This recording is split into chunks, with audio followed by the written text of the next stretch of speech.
سامنے آ گئی تو جو لباس اس نے پہنا، جس کٹنگ کا بال اس نے لٹکایا، اللہ اکبر. گزر رہا تھا ابھی اس دورے میں بڑودہ کے اندر. کہاں؟ بڑودہ کا نام سنا ہے نا؟ تو اللہ اکبر، ایک صاحبہ کھڑی، ہم تو محترمہ نہیں کہیں گے بھائی، میڈم کہہ دو کھڑی ہیں. ان کو کچھ دیکھنا ہوتا تو سارے سر کے بال سے انہوں نے نقاب کر رکھا ہے. آئی بات سمجھ میں؟ یعنی ان کے بال پیچھے کے بجائے کدھر لٹکے ہیں. اب نمبر آتا تو پہلے اس کو اٹھا کر کے پھر نمبر پڑھتی تھی بیچاری. میں نے کہا ذرا دیکھو، یہ پردے کے مخالف ہیں، کپڑے کے پردے سے اللہ نے محروم کر دیا تو سر کے بالوں کو ان کے چہرے پر لٹکا دیا. چہرے اگر وہ کپڑا کا پردہ کرتی تو شاید وہ مصیبت نہ آتی جو بالوں کے کو لٹکا کر کے انہوں نے ایک فیشن کے طور پر اپنے آپ کو بڑا اچھا سمجھا. اللہ نے ایسا ذلیل کیا، اتنی مشقت میں ڈالا کہ ٹیلی فون نمبر بھی دیکھنا ہو تو پہلے اٹھاؤ. ہماری ماں اور بہن سب سے بڑا اپنا پیشوا کس کو سمجھا؟ ان اداکارہ عورتوں کو. نعوذ باللہ من ذالک. پھر ذرا سوچو، ہم نے سب کو اپنا وفادار، سب سے ہم نے سب کے فرما بردار بن گئے. اگر ہم بے وفائی کرتے ہیں تو اللہ اس کے رسول سے، ہم تو سب کے وفادار ہیں، اور وفاداری کی صدا ذلت رسوائی نہیں دیتا وفادار. ہم جس کے بے وفا ہیں اللہ اس کے رسول کے، اس نے ہمارے اوپر مسلط کیا ہے. سلط اللہ علیکم ذلہ، اللہ نے تمہارے اوپر ذلت کو مسلط کیا. اب کبھی نہ کہنا ہاں فلاں ملک نے کیا یا حکومت نے کیا یا ہندوؤں نے ہمارے سے آزادی کری. یہ ذلت رسوائی اللہ کے رسول ارشاد فرماتے ہیں کس نے کیا؟ مسلط اللہ. اب اس کا نتیجہ کیا ہے؟ اللہ اکبر. آپ ارشاد فرماتے سن لو کان کھول کر کے، لا ینزعہ. کتنی بھی دعائیں کرو گے، کتنی بھی دوستی کے ہاتھ دنیا کے لوگوں کے سامنے پھیلاؤ گے، اللہ نے ذلت کو مسلط کیا ہے. اب ذلت اٹھائے گا تو اللہ ہی اٹھائے گا. جب تک اللہ ذلت کو نہیں اٹھائے گا یہ ذلت دنیا کی کوئی طاقت اٹھا نہیں سکتی. اور اللہ تعالیٰ کب اٹھائیں گے؟ جو ذلت اللہ نے تمہارے اوپر مسلط کیا ہے اس ذلت کو اللہ تعالیٰ اس وقت تک نہیں اٹھائے گا. کب تک؟ حتی ترجعوا الی دینکم، جب تک کہ تم دوبارہ اپنے دین کی طرف واپس نہ لوٹاؤ. پتہ یہ چل گیا ہم دیندار تھے تو دنیا میں عزت والے تھے، ہم نے دین کو چھوڑا تو ذلیل ہو گئے. اب دوبارہ دین کی طرف آئیں گے تبھی اللہ تعالیٰ ہمیں عزت نصیب کرے گا. بغیر دین کی طرف لوٹ کر کیا ہے عزت نصیب ہونے والی نہیں ہے. آؤ، اور ہمارے اوپر ذلت کیوں؟ میرے بھائی سارا قصور ہمارا اپنا ہے، غیروں کا نہیں. سب سے بڑے مجرم ہم ہیں. ذلت اور رسوائی کے سبب ہمارے اپنے اعمال ہیں. آؤ ایک دوسری حدیث سناتا ہوں. امام صوبان حضرت صوبان مولا رسول اللہ صلی اللہ علیہ وسلم ہے، ان کی حدیث بڑی مشہور ہے. کہتے ہیں کہ ایک دن نبی علیہ السلام نے ارشاد فرمایا، ابھی تو آپ نے سمجھ لیا ذلت اور رسوائی کیوں مسلط؟ ہم نے دین کو چھوڑ دیا، اور دین کو چھوڑا تو سود سے ہم سودی کاروبار لین دین والے ہو گئے. ہم دنیا میں مشغول ہو گئے تو دین کے لیے آخرت کے لیے ٹائم نہ رہ گیا. اللہ اکبر. اب آؤ دوسرا سبب ذرا سن لو. حضرت صوبان مولا رسول اللہ صلی اللہ علیہ وسلم ارشاد فرماتے ہیں یوشک ان تداعی علیکم الامم کما تداعی العقلۃ الی قصتھا. اس حدیث کو بھی ذرا غور سے سنو اور پتہ چل جائے کہ ہماری حالت زار کیوں ہے، ہم دنیا میں ذلیل اور خوار کیوں ہیں، اور اس کا علاج کیا ہمارے پاس ہے. نبی علیہ السلام کی حدیث سنو. آپ ارشاد فرماتے ہیں یوشک ان تداعی علیکم الامم کما تداعی العقلۃ الی قصتھا.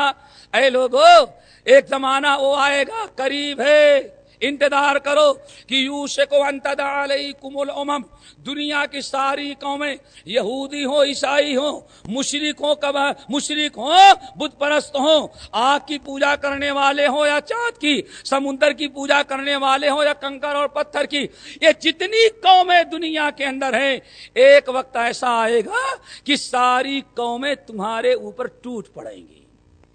یوشک ان تداعی علیکم الامم،